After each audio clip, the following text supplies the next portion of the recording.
इस बीच आप देखिए निफ्टी एक बार फिर से डे लो तो नहीं कहूंगा क्योंकि डे लो बहुत दूर का था 6825 का, लेकिन फिर भी 7000 के नीचे 25 अंकों के फ्रैक्शन से कारोबार कर रहा है।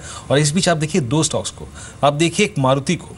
मारुति के लिए दिक्कत ये है कि जो इन्होंने एक दो वेरिएंट्स लॉन्च किए थे, स्पेशली एस क्रॉस, जिसके डीजल के वेरिएंट का जो ऑलमोस्ट अगर आप देखें जो दूसरा वेरिएंट है वो 10 लाख से ऊपर ही जाता है। तो इनके लिए 10 लाख और डीजल दोनों ही कैटेगरी में जो है वो एस क्रॉस के लिए एक बड़ा डेंट पड़ेगा। एस क्रॉस जो इनका उसके लिए एक बहुत भारी अगर आप देखिए डेंट पड़ेगा। इनफैक्ट संजय, मैं आपसे ये पूछना चाहता हूँ, ऑटो स्पेस पर आपकी राय क्या है?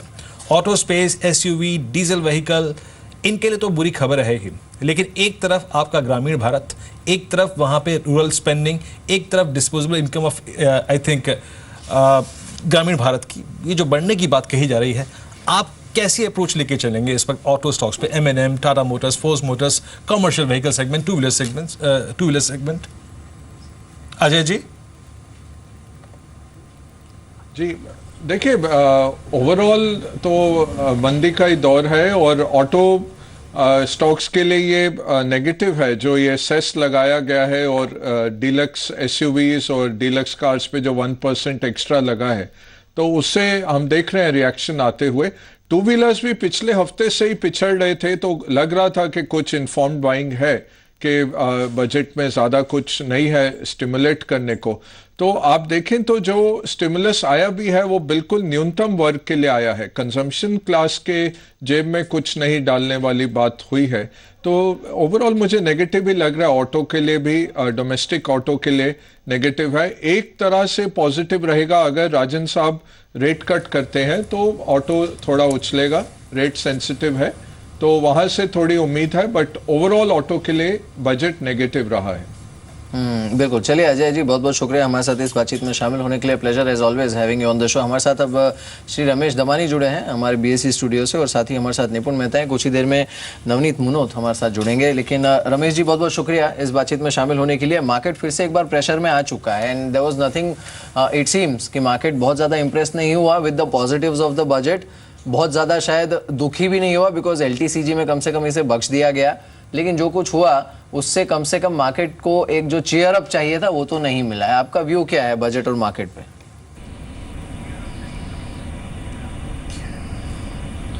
आई थिंक बजट ठीक था, but I think now we'll have to go to Mint Road and see वो इंटरेस्ट रेट्स घटाते हैं कि नहीं in the next few weeks. That is what the market needs. I think जो विदेशी संस्था बेच रही है हिंदुस्तान में, उसके कारण से काफ़ी प्रेशर आ चुका है इंडियन मार्केट्स पे। सो होपफुली जब वो देखेंगे कि दुनिया में ग्रोथ नहीं है, India is still growing at 7%, they will start putting the money back into the Indian market. लेकिन मिस्टर दमानी, एग्जैक्टली अगर आप देखें, गार के लगने की बात भी कही है, और गार जैसे इश्यूज को शायद बीते 4-5 साल में हमने कभी भी बहुत स्ट्रांगली, कभी बहुत स्पष्ट तरीके से हैंडल नहीं किया है। आपको क्या लगता है, गार इज अ सीरियस इशू? शायद उसको पहले ढंग से देखना चाहेगा, समझना चाहेगा FI मनी, तभी वो इंडिया में एक बार फिर से पार्टिसिपेट करेगा।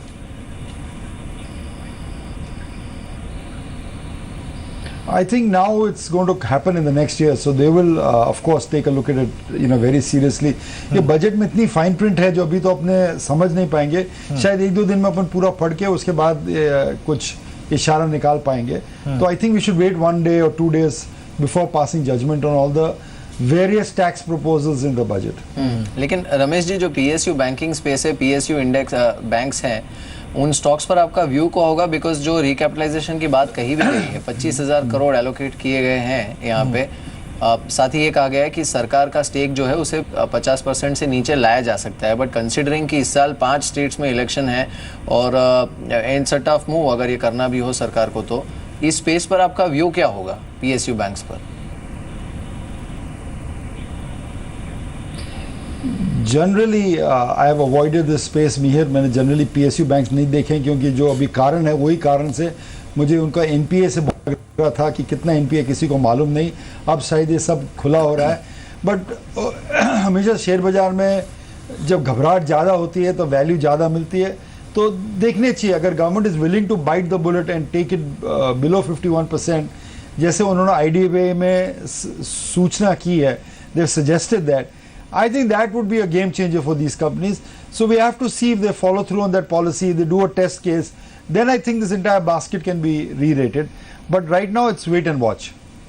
एग्जैक्टली बजट को भी हमने देख लिया। अब इसके बाद कही जा रही है बात की रेट कट की पॉसिबिलिटी है, क्योंकि अब ऑलमोस्ट फाइनेंस मिनिस्टर ने ये गेंद रघुराम राजन जी के पाले में फेंक दी है। अब उसके बाद फिर आपकी कॉर्पोरेट नंबर्स, चौथी तिमाही के नंबर्स, यहाँ से आगे बढ़ते हुए सर आपको क्या लगता है, पॉजिटिव्स ज़्यादा हैं या फिर नेगेटिव्स ज़्यादा हैं? और मैं अगर कैश में बैठा हूँ तो क्या ये वक्त है SIPs के पे बहुत स्ट्रांगली फोकस करने का अगले 6 महीने में? नो मैटर एग्जैक्टली इंडेक्स 72 हो जाए, 75 हो जाए या फिर 65 हो जाए, आपको इस रेंज में एक्यूमुलेट करना है। आपकी अप्रोच क्या होगी?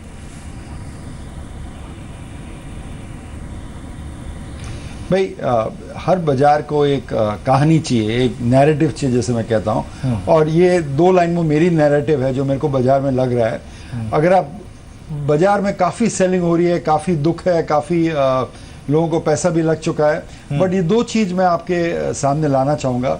सबसे पहली चीज़ है कि जब आप उठेंगे आपको मालूम पड़ेगा S&P 500 में डिविडेंड यील्ड जो बोलते हैं, स्टॉक यील्ड 3.1% है आज के दिन भी। तो अगर स्टॉक 3.1 यील्ड करता है और इंटरेस्ट रेट नेगेटिव है बैंक में, तो लोगों की उत्साह तो बढ़ेगी स्टॉक्स के। So at some point market will wake up and say अरे डाउ में 3.1% मिल रहा है, अपन कैसे बेच सकते हैं? तो शायद बेचना बंद हो जाए।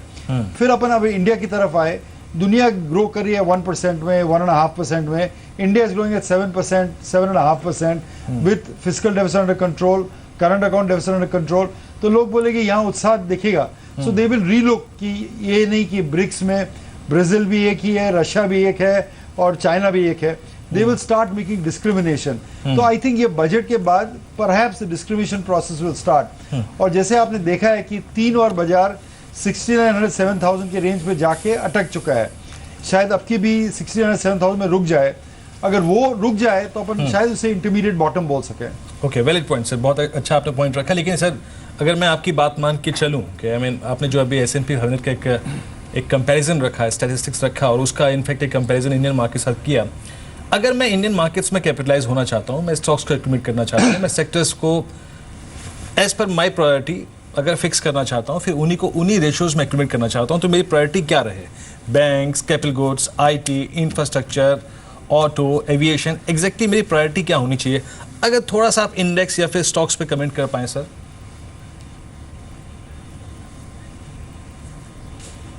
आई थिंक ब्रॉडली जो लीडरशिप मार्केट की थी उससे पहले IT, technology, pharma will do well. जो न्यू सेक्टर्स है, मैं बोलता हूँ aviation, media, oil refining companies, उनकी सबकी अर्निंग्स भी बहुत अच्छी हैं।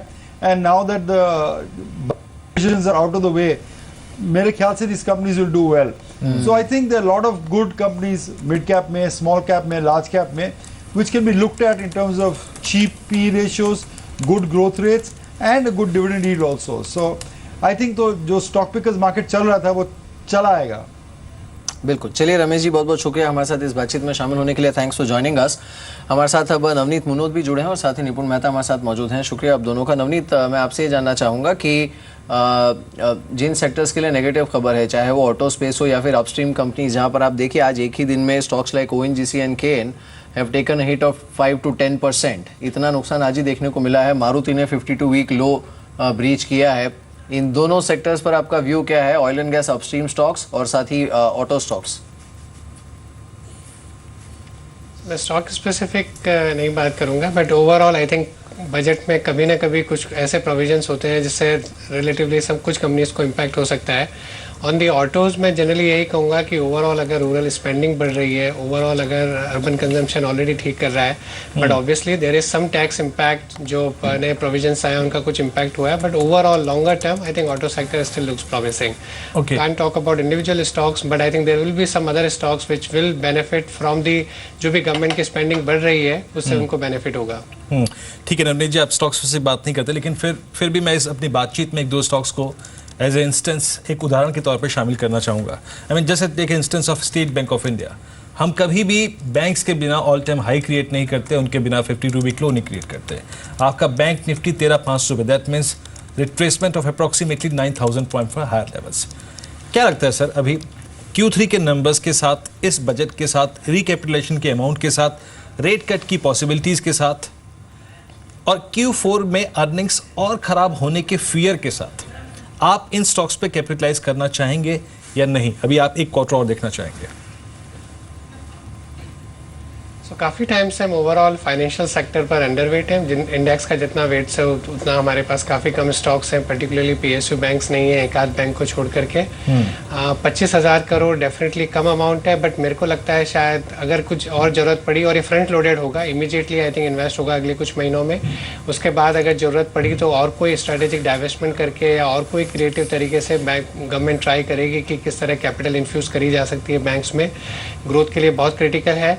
हमारे पास अभी तक पिछले कई वर्षों में ज़्यादातर रिटेल लैंडर्स से पोर्टफोलियो में होलसेल लैंडर्स जो हैं, कॉर्पोरेट लैंडर्स जो हैं, because of the economic situation, जो उनकी एनपी की स्थिति है उसकी वजह से स्टॉक्स वो कम है पोर्टफोलियो में। बट प्राइजेस जिस तरह से गिरे हैं पिछले कुछ महीनों में, कुछ स्टॉक्स में वैल्यू दिख रही है। और एक आध दो PSU बैंक्स, मैं overall PSU bank as a basket बात नहीं करूँगा, बट कुछ और होलसेल लैंडर्स भी हैं जहाँ पर मेरे को लग रहा है कि जितनी प्रॉब्लम हो सकती है NPS से, आई थिंक कुछ लार्ज एक्सटेंट तक वो ऑलरेडी प्राइस में आ गई है। एक आध क्वार्टर आपने जैसा बोला, अगले क्वार्टर भी रिजल्ट्स अच्छे नहीं आएंगे, प्रोविजनिंग और बाकी है, बट उसके बियॉन्ड का अगर व्यू लेंगे तो शायद ऑलरेडी प्राइस में करेक्शन हो गया है। रेट कट की जहाँ तक बात है, मेरा स्ट्रांगली मानना है कि शायद मार्च में ही हमें एक रेट कट देखने को मिले। तो NPA से जहाँ एक तरफ बैंक्स को चैलेंज होगा, दूसरी तरफ कुछ पेन उसमें से शायद इंटरेस्ट रेट कट करके ट्रेजरी गेन की तरह, ट्रेजरी गेन के रूप में कुछ रिलीफ बैंक्स को मिल सकता है। बिल्कुल।